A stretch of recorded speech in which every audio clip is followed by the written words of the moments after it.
श्री स्वामी समर्थ मित्रांनो, स्वामी समर्थांची कृपा ही नेहमी तुम्ही व तुमच्या परिवारावरती राहो, हीच स्वामींच्या चरणी प्रार्थना.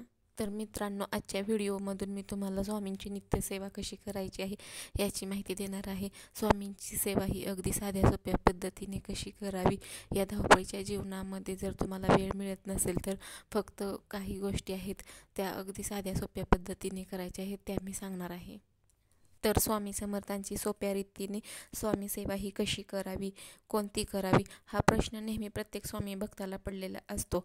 सर्व स्वामी भक्तांना स्वामींची सेवा करणं शक्य नसतं, कारण या धावपळीच्या जीवनात किंवा या कामधंद्यामध्ये प्रत्येक स्वामी भक्त हा व्यस्त झालेला आहे. तरी स्वामी महाराज असं म्हणतात की तुम्ही माझी 10 मिनिटे किंवा 15 मिनिटे जरी सेवा केली तरी चालेल, तेवढी सेवा मला पुरेशी आहे. जर कोणाला 10 किंवा 15 मिनिटे एवढासुद्धा वेळ माझी सेवा करण्यासाठी मिळत नसेल तर त्यांनी निदान 1 मिनिट जरी माझी नित्यसेवा केली तरीसुद्धा चालेल. परंतु तीच 1 मिनिटाची सेवा ही मनोभावे व मनात श्रद्धा आणि विश्वास ठेवून करा. मित्रांनो, तुम्ही सर्वजण या धावपळीच्या जीवनामध्ये दिवस रात्र व्यस्त असतात, 24 तास व्यस्त असतात, कामामध्ये पूर्णपणे गुंतून गेलेले असतात. जरी तुम्ही कामात व्यस्त असलात तरी फक्त मुखातून स्वामी नाम जपत राहिला तरीसुद्धा ते लाख मोलाचं आहे. तर मित्रांनो, तुमच्या रोजच्या धावपळीच्या जीवनात रोजच्या रोज स्वामींची सेवा कशी करायची ते बघूया. ही स्वामींची सेवा घरी करायची आहे तर सकाळ किंवा संध्याकाळ एक वेळ ठरवून, म्हणजे एक तर सकाळी करा किंवा संध्याकाळी करा, म्हणजेच कुठला तरी एक वेळ ठरवून तुम्हाला ही सेवा करायची आहे. तर तुम्हाला या सेवेमध्ये काय करायचं आहे, तर या सेवेमध्ये तुम्हाला फक्त 2 गोष्टी करायच्या आहेत. एक म्हणजे 11 माळी श्री स्वामी समर्थ जप व 21 माळी स्वामी समर्थ जप. कोणी कोणी 11 माळी श्री स्वामी समर्थ जप करतो तर कोणी कोणी 21 माळी स्वामींचा जप करतो. जर तुम्हाला 11 माळी व 21 माळी या दोन्हीपैकी एकही जप शक्य झाला नाही तर तुम्ही तो 1 माळी जप केला तरीसुद्धा चालतो. तर आता तुम्ही दुसरं काय करायचं आहे, तर दुसरं म्हणजे तुम्ही हा तारक मंत्र 1 वेळ म्हणायचा आहे. ह्या 2 गोष्टी तुम्हाला तुमच्या नित्यसेवेत रोज करायच्या आहेत. एक म्हणजे स्वामी समर्थांचा जप आणि दुसरं म्हणजे स्वामी समर्थांचा तारक मंत्र हा रोज 1 वेळ म्हणायचा आहे. एकतर सकाळी किंवा एकतर संध्याकाळी हा मंत्र म्हणायचा आहे.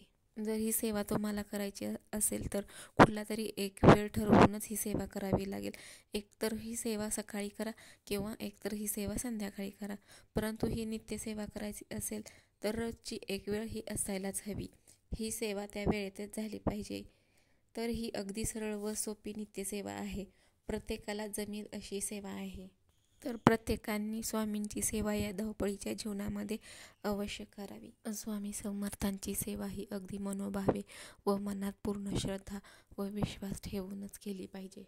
जर स्वामींची सेवा आपण रोजच्या रोज करत असेल तर आपण घरामध्ये मांसाहार करणं टाळावे.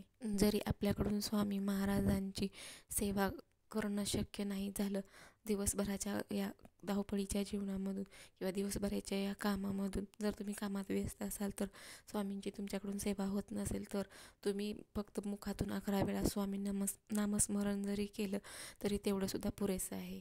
तर मित्रांनो, या साध्या सोप्या पद्धतीने तुम्ही स्वामी महाराजांची नित्यसेवा ही करू शकता.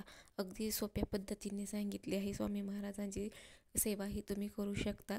या धावपळीच्या जीवनामधून जरी तुम्हाला 1 मिनिट जरी मिळाला तरी तेवढ्या 1 मिनिटामध्ये जरी तुम्ही स्वामींची सेवा केली तरीसुद्धा चालेल. तर मित्रांनो, आजच्या व्हिडिओमधील माहिती ही तुम्हाला कशी वाटली ते नक्की लाईक कमेंट करून सांगा आणि सबस्क्राईब करायला विसरू नका. श्री स्वामी समर्थ. जय जय स्वामी समर्थ. अनंत कोटी ब्रह्मांड नायक श्री स्वामी समर्थ.